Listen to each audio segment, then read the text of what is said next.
ভাবে যে পুলিচৰ কাৰণে মই হেলমেট পিন্ধিব লাগে ঠাণ্ডা নহয় আপোনাৰ নিজৰ মূৰটো বচাবৰ কাৰণে আৰু আপুনি কেনেকৈ ক'ব আপুনি যদি কিবা কাৰণত কৰে আজিকালি কথা নাই হয় নাই গতিকে তেনেকুৱা অৱস্থাত এটা মানে হেৰি নহওক কাৰো হানি নহওক সেইটো কাৰণে দুৰ্ঘটনাৰ ৰোধ আৰু গাড়ী আৰু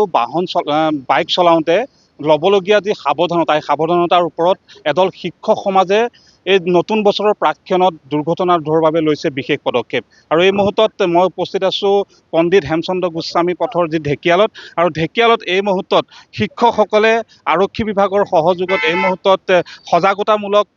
ব্যৱস্থা গ্ৰহণ কৰিছে আৰু ক্ষেত্ৰৰ পৰা দেৰগাঁৱলৈকে বিশাল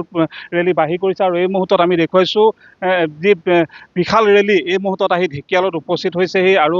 এই যি শিক্ষকসকল আছে কি ক'ব দুৰ্ঘটনা ৰোধৰ বাবে আপোনালোকে সজাগতাৰ লগতে এক ব্যৱস্থা গ্ৰহণ কৰিছে কি ক'ব হয় আমি আজি এই বছৰৰ শেষৰ ফাললৈ এই সময়ত কি হয় এক্সিডেণ্টবোৰ বহুত বাঢ়ে এইটো সময়তে দেখা পোৱা যায় যে মূৰত আঘাত পাই বহুত মানুহৰ মৃত্যু হয় বহুত মানুহৰ জীৱন পংগু হয় বহুত পৰিয়াল ধ্বংস হয় এই সময়তে আমি এই বছৰৰ শেষৰ দিনকেইটাৰ ভিতৰতে আমি এৱেৰনেছ কৰিবৰ কাৰণে এইটো কাৰণে চেষ্টা কৰিছোঁ যাতে মানুহে হেলমেট নিপিন্ধাকৈ অন্ততঃ টু হুইলাৰ নচলায় ছিট বেল্টডাল পিন্ধি চলায় পথ সুৰক্ষাৰ যিখিনি কথা আছে সেইখিনি যাতে মানি চলে গোলাঘাট জিলাৰ শিক্ষা বিভাগৰ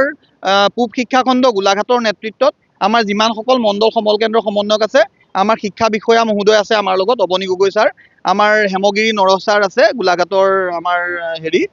DEO ছাৰ আছে তেওঁলোকৰ নেতৃত্বত আমাৰ সকলো CRCC আজি ওলাই আহিছোঁ আমি CRCC সকলে ওলাই আহি আমাৰ সামাজিক দায়বদ্ধতা আমি আমাৰ নিজৰ সামাজিক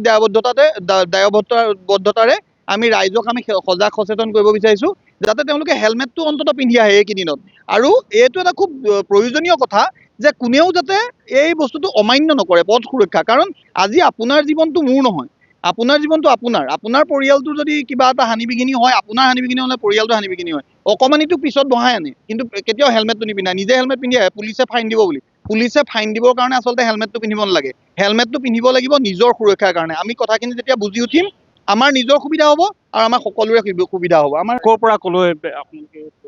আচলতে মূল কথাটো হ'ল শিক্ষা হ'ল সমাজ পৰিৱৰ্তনৰ আহিলা আৰু আমাৰ শিক্ষকসকল লগতে মণ্ডল কেন্দ্ৰৰ সমন্বয়কসকল ওলাই আহিছে সমাজ পৰিৱৰ্তন কৰিবৰ কাৰণে আৰু যিহেতু আমাৰ 2026টো আহি আছে আমি নতুন বৰ্ষত যাতে কোনো ধৰণৰ হানি বিঘিনি নোহোৱাকৈ ৰোড ছেফটি যাতে মানি ল'ব পাৰে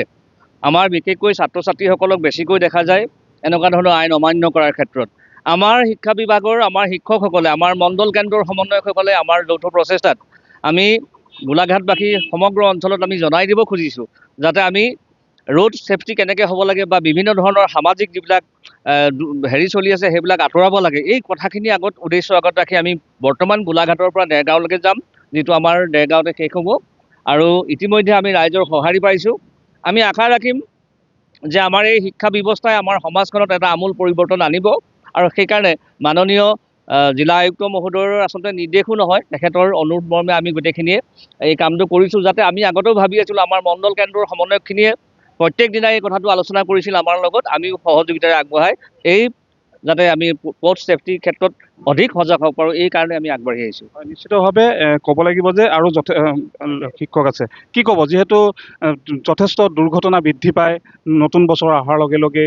লোকসকলে যেনেধৰণে সাৱধানতা অৱলম্বন কৰিব লাগে তেনেধৰণে নকৰে আপোনালোকে আজি সজাগতা কাৰ্যসূচী বাহিৰ কৰিছে কি ক'ব পথ সুৰক্ষা হৈছে আচলতে জীৱন সুৰক্ষা গতিকে নতুন বছৰত যাতে কোনো হানি বিঘিনি নহয় তাৰ বাবে আমি এই বছৰৰ শেষৰ দিনকেইটাত ৰাইজৰ মাজত আমি সজাগতা বৃদ্ধি কৰিবৰ বাবে ওলাই আহিছোঁ আমি আগতে পুলিচে ফাইন কাটে পুলিচে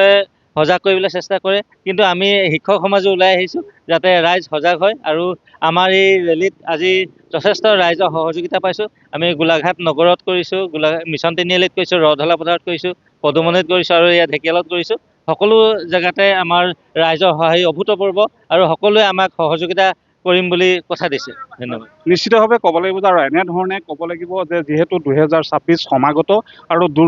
নতুন বছৰৰ প্ৰাক্ষণত দুৰ্ঘটনা ৰোধৰ বাবে লৈছে এনেধৰণে ব্যৱস্থা আৰু এনেধৰণে ক'ব লাগিব যে আজি বিশাল সমদলেৰে গোলাঘাট পূব শিক্ষাখণ্ডৰ যিসকল শিক্ষক আৰু এনেধৰণে সকলো ওলাই আহি আজি সজাগতামূলক ব্যৱস্থা গ্ৰহণ কৰিছে আৰু অনাগত দিনত যাতে এই দুৰ্ঘটনা ৰোধ হয় তাৰ বাবে ব্যৱস্থা গ্ৰহণ কৰা দেখা গৈছে